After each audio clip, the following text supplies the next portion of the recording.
know what's going on. Yeah.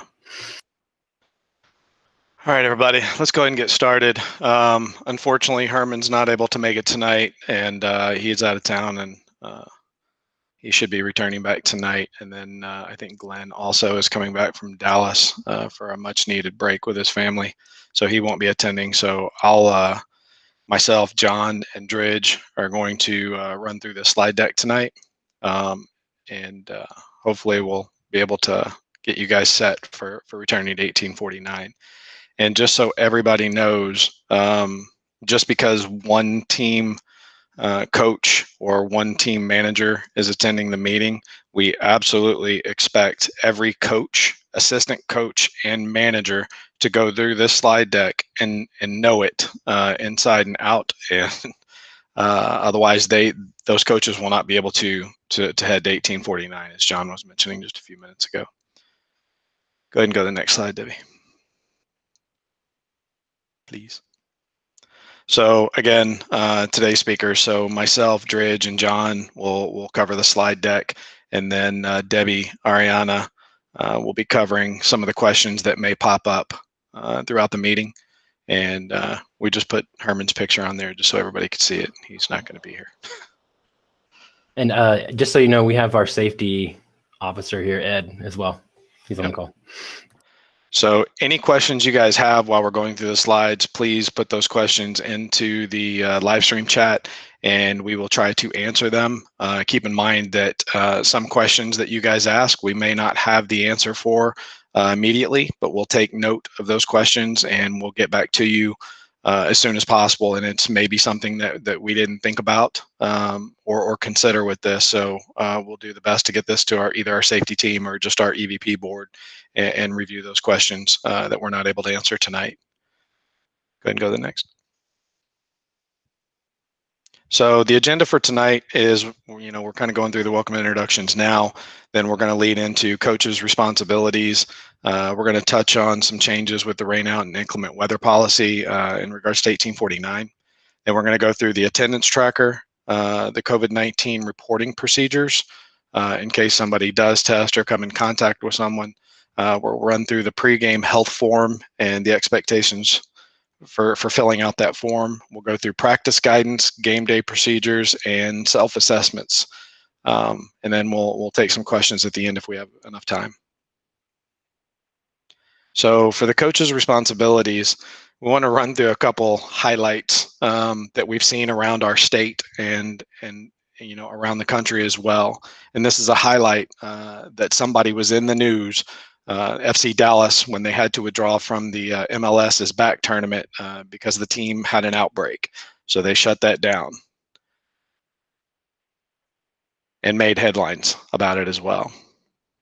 Go ahead. Yeah.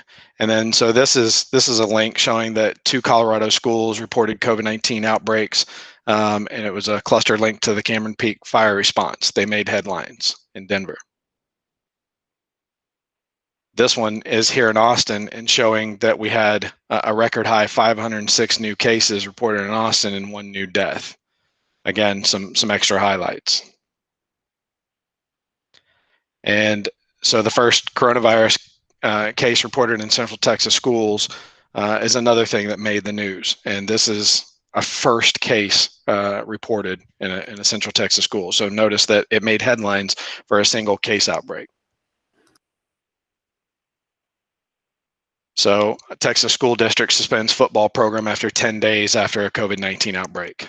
I hope everybody's getting the message with this, that these repeated news headlines are not good, especially for a program. And I highlighted this as well. Even Ronaldo is asked to wear a mask. He was sitting in the stands without his mask on, and one of the safety members came over and asked him to please put on his mask, which he did. And there were a couple other people in the stands as well in regards to the team that weren't following the protocol, and they obliged. And the person was right to go over and ask them, can you please follow the protocol? So no matter whether you're a big star or not, this is something that everybody needs to follow. So the biggest note on this is our club and PFC, we fought really hard to get this season going and to get 1849 back. and to move forward with the season for our players, parents, coaches, board members. Our board members have put a lot of time and effort into this. So one message every coach has to understand is that PFC cannot be the next headline. So to accomplish this, we'll need everybody's help for us to complete this season by setting the example of following these protocols during practices, games, scrimmages, everything. No room for error here. If we're not following these guidelines and we're not putting forth the effort and we get lazy mid-season, the city can and will shut us down. And if an outbreak happens on a team, we don't want to be on those headlines. And the way we can avoid that is by following the proper protocols that we're about to put into place. So STISA recommends that when we return to play, that everyone avoids contact with high fives, hugs, handshakes, and group celebrations. Again, everybody knows this, but we're just going to reiterate a lot throughout this meeting. But CDC recommends for the 6-foot social distancing outside the training areas, have parents remaining in their cars during their training sessions, and reduce the number of players handling any and all training equipment. So our policy on masks, masks must be worn at all times inside the training areas and during games. No bandanas or scarves. And keep in mind that this COVID situation is a constantly moving target. We've adjusted, we have originally set, adjusted again, and adjusted again all of our protocols that the board's been working on since we shut down last spring. So all of these updates are subject to change. These changes will be released to you guys, banned, all forms of our communication, emails, on the website. But any change to these protocols will be, immediately sent out to the coaches so you guys can adjust. Everyone must exit and enter the field of play with masks on, no exceptions. Game's over, masks go back on for the players. Everybody else should have their masks on the entire time.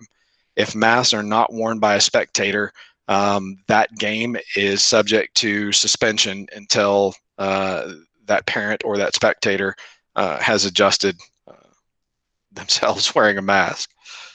Practices. Parents will not be allowed to stay inside of the Gates 1849 training area or Wells Point Park. Players can remove their mask during training. During games, the mask must be worn during the entire game for all spectators, and they must maintain 6 to 8 foot distance from the person or group next to you. Same household can be in, of course, that distance, but you have to watch out where you're setting your things down, and where the parents are setting their things down, of how far away you are from someone else. All spectators are asked to leave immediately after the game. There's no kind of milling around, waiting at the bench and going over talking to the coach and so on and so forth.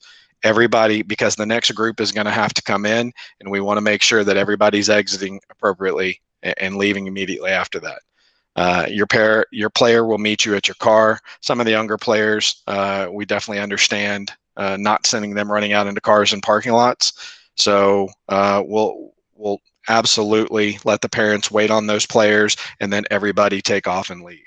So for concessions and restrooms, maintain 6 foot distance at all times. Masks must be worn at all times. The restrooms, as we know, at Wells Point Park, and I'm not sure yet at 1849, but I'm almost positive that's going to be there as well. There will be the portable the portable bathrooms set up there. So use those. And I don't know if we've come to a complete consensus on whether or not we're going to have the concessions during the season, but we'll update you guys on that one. So for masks, let's talk about comparing face coverings to help reduce the spread and the spread of droplets being forced out. So what is permitted? Face covering should completely cover your nose and your mouth, fit snugly and comfortably against the side of your face. They need to be secured with ties or ear loops. They should include multiple layers of fabric. They should allow breathing without restriction. They should be laundered and dried without damage or change to the shape, meaning if you've washed and dried your mask 100 times and it's starting to fall apart, please don't use that one. Be pulled into the bottom part of the mask just below the chin, right up underneath here. And you can see some examples of the mask there and an example of how to wear the mask. I think everybody at this point with going to HEB and everywhere else, you guys understand how to properly wear that mask. People are allowed to wear a face shield as an extra layer of protection for your eyes. The big thing is what is not permitted. Again, the mask should cover your nose. The first picture shows the nose uncovered. The next one is the mask pulled down up underneath the chin. That's not allowed. The bandanas and the, I forget what they're called, gaiters that come up over your nose, those are not allowed. We need to be wearing masks as noted in the permitted area. Also, a big note is face covering should not have an exhalation vent. It shouldn't have that, because that allows, every time you exhale, it expels those germs out into the air and doesn't protect others. So it kind of defeats the purpose. Face covering should not be made of mesh, crochet, or any other kind of craziness that doesn't cover the mouth and nose completely. A face shield without wearing a mask underneath is also, it just doesn't provide that extra layer of protection. So make sure that if you have the face shield, or you're going to wear the face shield, you still have to have a mask up underneath. Go ahead and go to the next one. So one little change that we wanted to note with the rain out and inclement weather policy, this is something for all coaches to be aware of when you're out at 1849, is the city of Pflugerville has added lightning detectors at the 1849 park.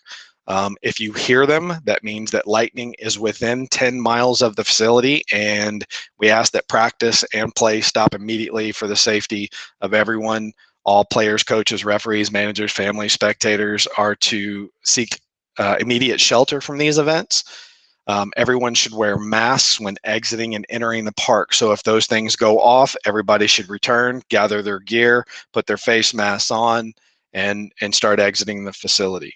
Social distance while you're sheltering.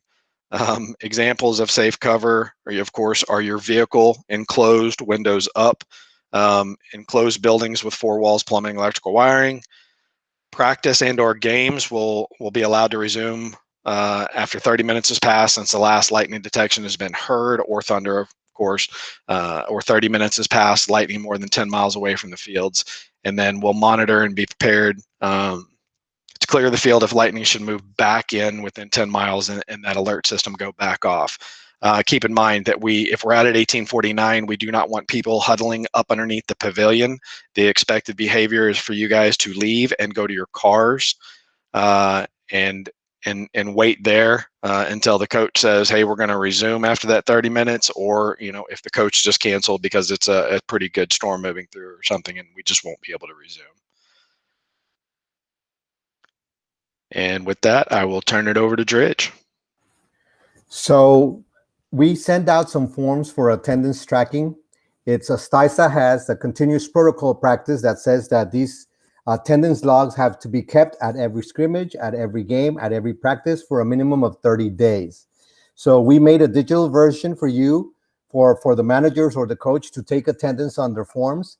The select ones, I'm tweaking them a little bit more to make them easier for everybody just to fill them out. You can do it on your phone. It's real simple. Everybody's here. If you have any guest player, then there should be a line at the bottom that says other. You add their names there. If you have somebody that is trying out for the team, or you're checking out, you should also write that person and that other on that other as a guest player, or as a guest practicer, or as a guest trainee, whatever it is. We need to account for everybody that is joining the practices or the scrimmages or the games. This information is going to be collected by the executive board and compiled in a spreadsheet with all the teams and all the activities on it. Why is the board compiling this information? Because we need to check that everybody's taking the attendance. The attendance should be taken the day of the event and no longer than 1 day after the event has taken place. So it's not like a week later, oh, I remember to fill out the form. No, that's not happening. It's either the day of the event or the day after the event that I forgot to fill it out. You have 1 day. What happens if you forget to fill out this form? Well, there's a zero tolerance policy in attendance for our club, because we might be asked by STISA to present these forms at any time. And if we don't have it, a sanction might come on our team. So if you fail to report attendance for any event, you will forfeit your next game. That means that we will get in touch with the referee for your next game and tell him, look, this team has not presented or failed to present an attendance form. So that team will forfeit the game, and the ref will probably not even show up for your game. So that's going to be directly done by the club. So I recommend, we all love soccer and we all love watching our kids play and everything, that you keep attendance, especially, if we're using the 1849 fields for practice, we will know which team has been there which day. If you don't show any attendance, we know that you were there. So I recommend all coaches to be careful, coaches and team managers, to be responsible and be able and fill out these forms. Okay, that's what it is for forms. Reporting procedures. It's very important that coaches tell their parents to be monitoring their kids' temperature and their signs for COVID at home. We don't want parents to bring kids that have symptoms to the field, because of course we're trying to keep everybody safe. And that's one of the reasons we have the attendance. Okay, so we know who was missing. If somebody's missing a lot, there might be something going on. You might need to ask. Okay, notify the coach immediately, and then we will follow the protocols, even isolating that person or the team, or there's something that we will do. After 48 hours without any symptoms, then the person can return back to the field and we can practice of normals. If a player tests positive for COVID, keep the player at home, notify the coach, seek the medical attention, and follow the CDC guidelines. But it's very important that you notify either the manager or the coach, notify either your EVP or somebody on the board, so we know what's going on, and always follow the CDC guidelines. It's very important, especially when we start playing games and going with other clubs, that the parents monitor their kids, just to keep everybody safe. Also, we will talk about the health forms later on. So there's some other information if not only the kid has COVID, but somebody in their immediate family. But we'll go to that when we go to the health forms. The player will be required to quarantine. So this is just the information I told you about, and when the player can start back to play. 10 days after being with fever or for the last 48 hours. And we would ask for a doctor's note saying that they are safe to return back to practice. Okay. And a picture of the note should be sent to safety@payzone.org. We will also have a safety officer on hand. His name is Mr. Ed Tidings. He's the contact person for that safety@payzone.org. He's the person that be controlling those emails. So Ed will serve as the liaison or the person in charge of collecting that information and making sure the procedures are followed if there's any report of COVID and whatnot. Okay, so Ed Tidings will take care of that. Next. So WLDDA and STISA have recommended us to have a pre-game health form. I sent those out yesterday, and I think Brian sent them out for Academy as well. I sent them out yesterday with 2 links. One link is for the coaches to email the parents. Now remember, the coach doesn't have to be taking temperature on all of the kids and making sure. No, this is something that the parents need to do before the game. And it says here 12 hours before the start of the game.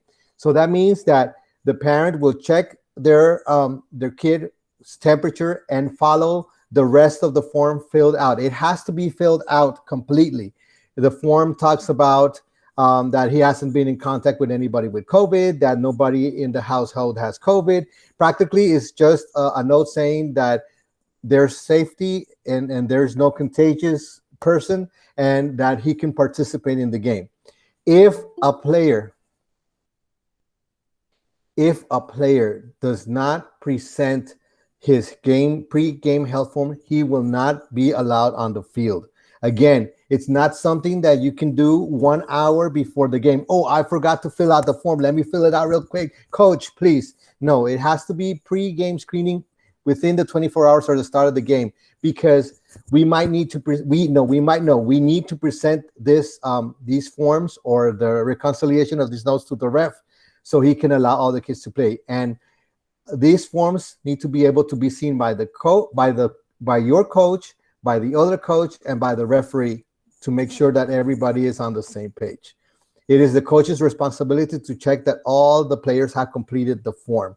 Okay, so if you want to delegate this to your manager, you can delegate it to your manager, but at the end of the day, it's going to be the coach's responsibility that these game health forms are completed. So when you were sent an email, you were sent one link, which is the link that every coach needs to email the parents, because the rosters change here and there. Plus, you are the ones that directly know your parents. So you need to send that link to every parent on your team or every person responsible for your player. Okay, that's what you got to do. Then you were sent a second link. The second link is linked to a spreadsheet where you can see and monitor who has filled out the information. So when you press on the second link, a spreadsheet will show up and you can see all the players that have filled out the form. Okay, again, it's very important that these forms be filled out if you want all your players on the team to play. This is a requirement by WODDA, and the referees are going to be checking for this. Okay, all right, next. Here is an example of the form of how it should look like for the parents to fill out. We ask you that you tell your parents to bookmark this or to keep them on their phones, so at any time they can easily fill out this form on their phones, okay, or on a tablet or on a computer. It's a very easy, understandable form. And at the bottom, you can see an example of the spreadsheet I was talking to you about, so the coaches can know who has filled out this information. We ask parents not to send any kids with health symptoms, and coaches to be monitoring this. We don't want our club to be shut down. We want to continue having our games and our scrimmages and stuff. So this is a very, very delicate thing. Okay. Just keep one note, Dredge, is guys, you see how in this example that we provided, you see how there's some questions on there that were answered yes. If you're looking through this form, it's basically just an HTML. You may have to scroll a little bit to see this, but you need to make sure that all of those questions have a no. If one of those has a yes, then we will probably ask them to not come to the game, because that's the part of the question that's part of the form. If they answer yes, they're not playing. So again, attendance forms for practices, scrimmages, and games have to be taken. If you don't present attendance forms, you will not be able to play for every game. For every form you miss is one game that you forfeit. And for the game health forms, if a parent doesn't fill it out, then that player will not be able to play on the team. We are telling you this so we don't have any issues or any problems when the time comes. Oh, why is the ref not showing up to my game? Well, probably you didn't fill out an attendance form. Why is this player not being allowed on the field? Probably because the parent did not fill out the pregame health form. And I know it's a pain, and I know this, but this thing is happening to everybody. We hope this thing goes away soon so we don't have to do all these things. But right now, this is what we have, and right now we just have to deal with it and move on and go with the flow. Okay. Next slide. All right. So this is John. Yeah. So as we start practice next week at 1849, I just kind of want to go over what that's going to look like. So obviously, as we said earlier, coaches must wear a mask at all times that covers their mouth and nose. And they need to take attendance, like Dredge has been talking about. Bring hand sanitizer to use before and after practice. Avoid shared equipment like pennies. We've had way more conversations about pennies than I think it deserves, but in general, we want to make sure that we're not following the standard procedure of just handing them out, letting kids play in them, and then just collecting them back and then just throwing them in your bag and bringing them to the next practice. So we've got a couple options here that you could use to kind of change that up. But in general, the idea is we want to make sure that no one is, sharing pennies.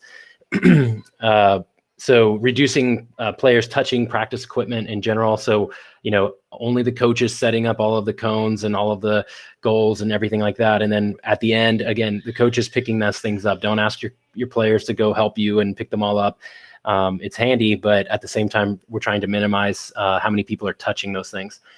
Spray and wipe down any equipment that was handled by others after each session. So this could be balls, this could be, again, cones if they're picking them up, things like that. So try to reduce that, but then if anything is handled, just spray, wipe it down before it gets used again. Avoid contact or in-house scrimmages with other teams during the week. So this is something that STISA has been big on, is trying to keep the amount of players that are interacting with each other to a minimum. So we're not having, an outbreak on one team that turns into an outbreak on 12 teams. So we want to make sure that gets, limited to one team. So again, in-house scrimmages and practices, just keep that within your team, your cohort, and not extending that out further. Handshakes and high fives should be avoided. You can be creative here and come up with other things, elbow bumps, foot fives, all sorts of other things, but try to avoid the high fives. And then players may practice and play in masks. So I had some parents have asked that, but this is obviously not required. So if they choose to do that, they can, but that's nothing that we're recommending. Some ideas for practice, just some of the practices that people have kind of held up until this point, and learnings that we've had is that people tend to just set all their water bottles down in one spot. And so whenever we do a water break, everybody runs to their water bottles and you have a big congregation of kids. So to kind of avoid that, one of the recommendations that we've learned about was to, set out some cones, maybe put the players' names on it, or maybe the, speed rings or things like that, and tell the players, set your stuff in each of the rings, space them out 6 feet. That way, whenever they go get water and things like that, you don't have a huge congregation. And then as far as pennies, like I was talking about earlier, there's a couple options here. One, if you want to, there's a lot of coaches that have like a little mesh bag where the pennies are, you can just collect them and throw them into that mesh bag and then just wash them after every practice. And that way, when you're bringing them to practice, they're clean. Nobody has worn them, since you handed them out last time. The other options, if you don't want to launder them multiple times a week, would be to hand out pennies at the beginning of the season and require your players to show up wearing them. Remind them to bring them. Obviously, you're going to have some kids who forget them or lose them or something like that. So it's your call on whether you want to go that route. The third option was to place the pennies in sealed bags with kids' names on them. Maybe you set them out at those cones at the beginning of practice so that each kid is wearing their same penny each week, and you're not passing and spreading them around. So whichever option works for you, you can use them. But by and large, the main gist here is no trading pennies, obviously within the same practice, and no trading them and just passing them out like usual between practices. Okay, next slide. The other thing is just interacting with parents. Normally, the parents are on the sidelines. We might be able to do a kind of a meeting after the end of practice. And so since they're going to be in their cars, we want to kind of minimize that interaction there. And how can we still communicate with our parents? So obviously, you want to remind your parents to check their players' temperatures at home before they come to a game or to practice. Don't want them showing up, with symptoms or anything like that. Parents should stay in their car. Don't congregate. The playground will be closed until we're in like stage 1. So it will most likely be closed all season. And then don't hang out at the pavilion. Just hang out again in their car. If you have to have a parent meeting, hold it virtually is our recommendation. Or make sure if you have it in person that everybody is spaced out. Maybe you set out the cones again and tell the parents to kind of pick a cone. But we don't want a big congregation of parents. And use band. That's why we're kind of recommending that across the entire club. So if band, message them through your band channel to let them know when practice is over. Parents can come out from their vehicles to come to the pod. Maybe the players are coming out. Again, parents are wearing masks when they come to the pod.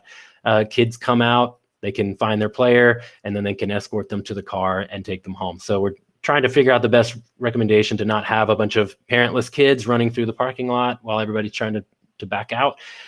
So that's where I would use band to definitely let them know when practice is over so they can come and, escort their child.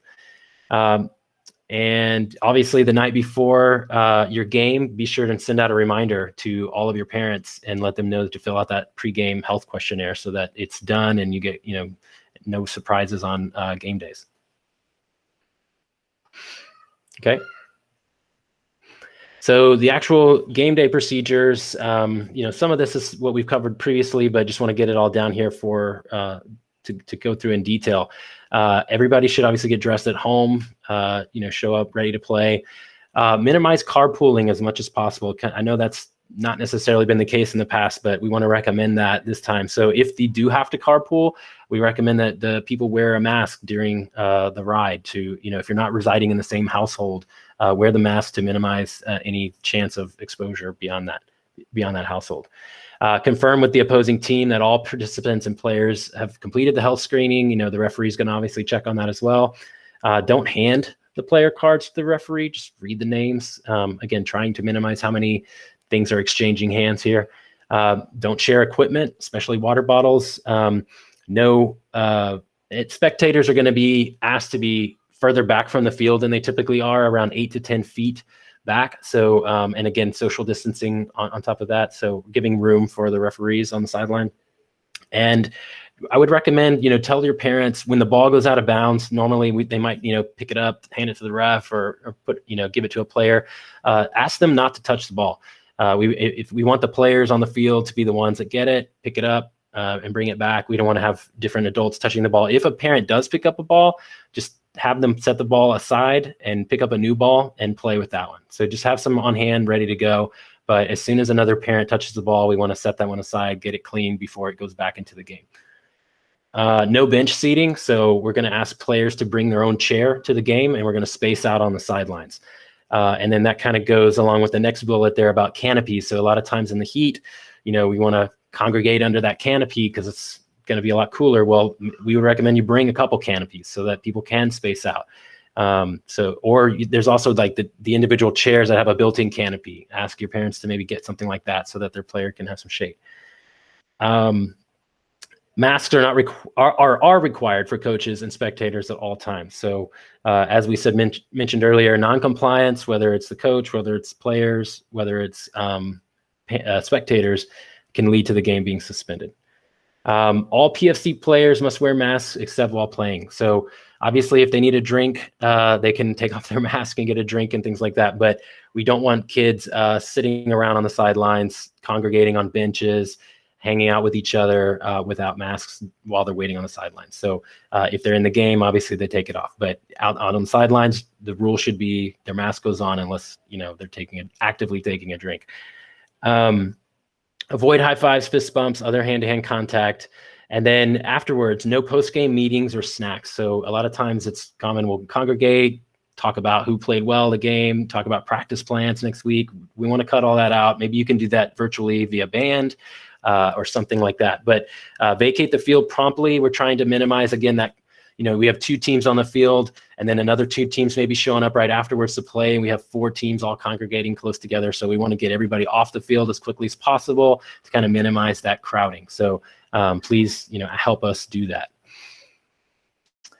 Here's an example of the I think they're calling it the Wuhan shake. These different kids are doing this, but the foot handshakes. So come be creative, come up with something for your team to do so that they can start having a new routine instead of the high fives and the fist bumps and stuff. And then the last thing is for the coaches themselves. So be sure to not forget yourself when you're doing all these different assessments for your team. Take your own temperature before every practice and game. If you feel sick, then stay home. Notify your team manager, your assistant coach, and then email safety@paisel.org and let us know, hey, I'm not feeling well. And so that way we can be aware of the situation and take any steps necessary. Obviously seek help if you need it. If you have not if you have been sick and now but again, not COVID, this is just regular sickness. If you've been fever-free for 48 hours without the help of any sort of medications, then you are free to come back. If you test positive for COVID, just like the players, obviously stay home, notify the club and your team manager and coach, assistant coach, seek medical attention, follow the guidelines as far as quarantine length. And then any parents, siblings, and others that are involved in any activity will also need to quarantine. So this could be important for coaches. If you've got players on multiple teams, if that coach gets sick and gets COVID, then those players are out as well to quarantine for the full time. And then When you can return from a positive COVID test would be you have to be away from practice and games for at least 10 days and be fever-free without meds for 48 hours. We're going to need a doctor's note saying that it's safe for you to return. You can email that to safety@pacewell.org. And then also you need to wait till you have confirmation from the club that we say that you are approved to return. So don't just send the note and then just show up, but make sure that the club has told you, yes, we got everything we need and you're cleared to return. So just recapping that real quick, every practice, take attendance, every game or scrimmage, be sure to not only take attendance, but also make sure that you're tracking those health questionnaires that all your players are filling out.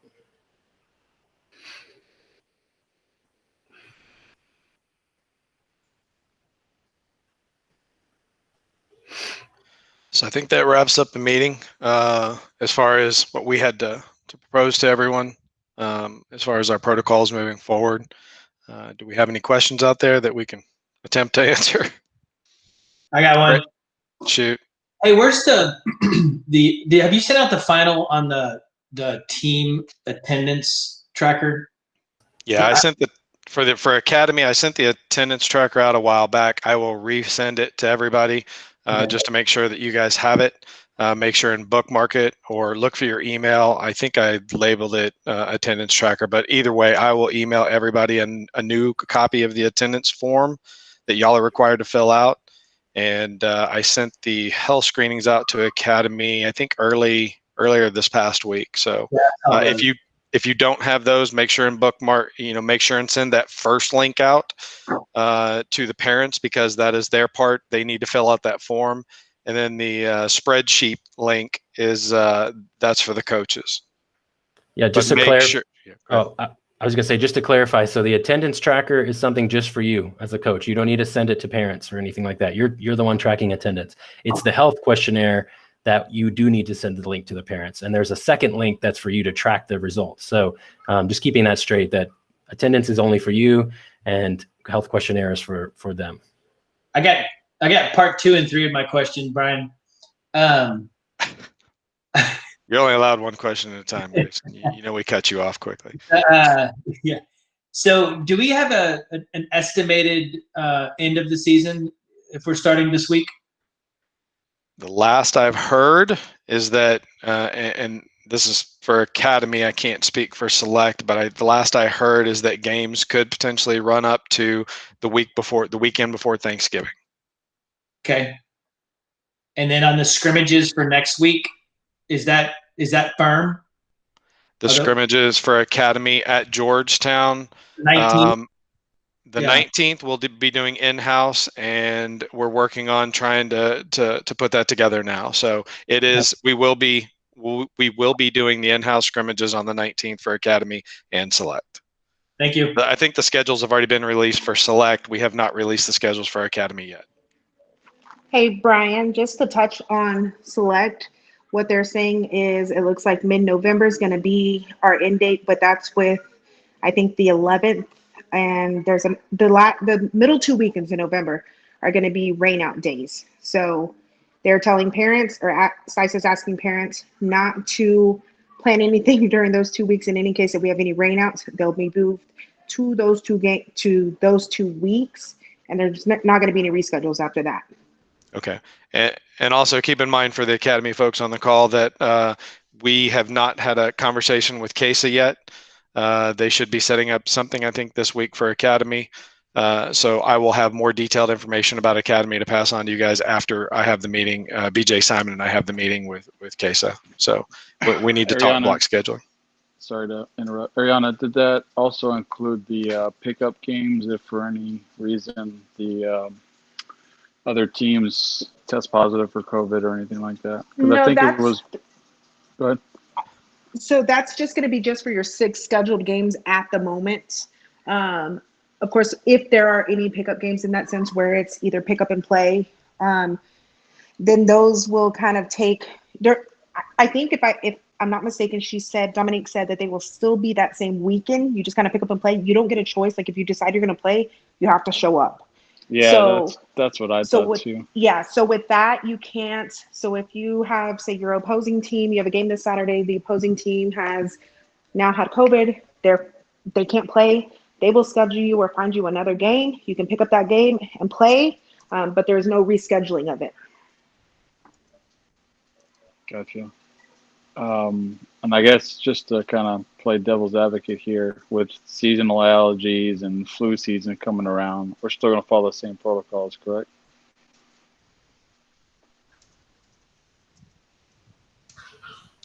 Say that again. Sorry. I said with seasonal allergies around, and everybody's kind of like, I don't know if I'm sick or if I got allergies, and with the flu around, we're still going to follow the same protocols, correct? Yes, that's affirmative. So just a note, I was about to start answering Lisa's question. And I think that as far as the fields being open for you to schedule some other games, it really depends on when the season ends and when we have fields open. Because if we do have 2 rainouts leading up to that Thanksgiving weekend, we may not have space available to do some extra games. But we'll definitely, as an EVP board, discuss that question because I think it's a valid question. Hey, Brian, and to touch on that, so usually, especially with WDDOA, we play most of our games in the fall. So we play 12 games in the fall, and then come spring, we play maybe 4 or 5 games. I know last season we had 4 games. They ended up getting forfeited because we play all of our games in the fall. They're kind of flipping it this year. So where we have 6 games scheduled for the fall, if you're WDDOA, you have 6 games scheduled for the fall, and then come springtime, you're going to see 12 to 15 games, just depending. So it's just flip-flopped. So you're going to get games as long as everything kind of would continue to improve and COVID obviously goes away a little bit and numbers start dwindling even more. You'll see that. So it's just flip-flop from usual, where we're playing 12 games in the fall and 4 to 6 games in the spring. Now we're playing 4 to 6 games in the fall, and then we'll play 12 games in the spring. One thing to mention that I failed to mention, I guess, about practice is that our field allocation has changed since last fall. So just be sure and check. I know that Brian was good, and I think Select as well sent out that information, but double check because you are most likely either in a different pod or on a different field, et cetera. So if you go to PASL.org and look at the fields page, it's been updated. You can track, where those different fields are, and then, follow up with your VP to make sure that you're in the right spot. Yeah, just absolutely keep in mind when we get to 1849, the pod allocation did change this year. We had all of pod 2 last year, half of pod 3. This season we have all of pod 3 and half of pod 2. So most of the teams are going to end up practicing on pod 3. All of Academy will be Tuesday, Thursday, 6:15 or 6 to 7:15 on pod 3, just spread out on the 7v7 fields. So. And then Select is randomly across everywhere. But just check with your VP, check with your coaches, check with the VPs, and find out on the mapping exactly where you're going to be. Grayson, I saw you come off mute. Do you have a question? I started to, but then I changed my mind. But I'll ask it anyways. Since we're not doing the pool training anymore, how is Simon going to rotate? You guys been talking about that at all? Yeah, Simon will rotate between the teams, the same that he was planning on doing. He'll spend about 30 minutes with each team every 2 weeks and rotate around to the teams. We only have the truly 7 teams because I know the 2 2013, 2014 teams are going to practice together as one big team.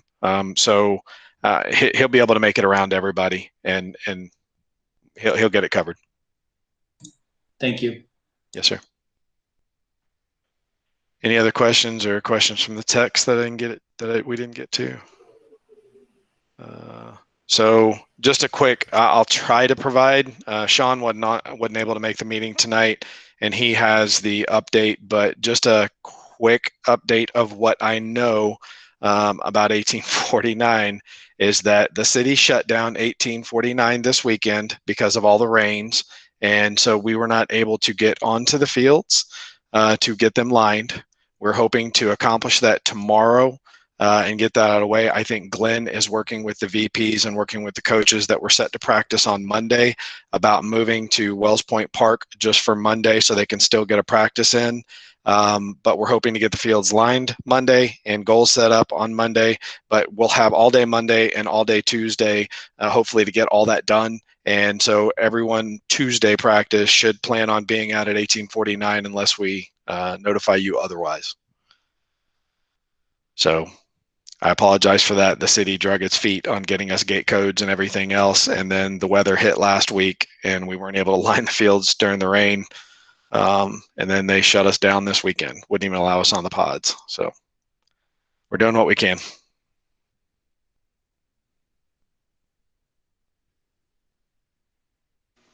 Just want to hop on and say thank you guys for everything y'all are doing. I know it's tireless, effortless, thankless. So appreciate y'all. Ditto. Thanks, y'all.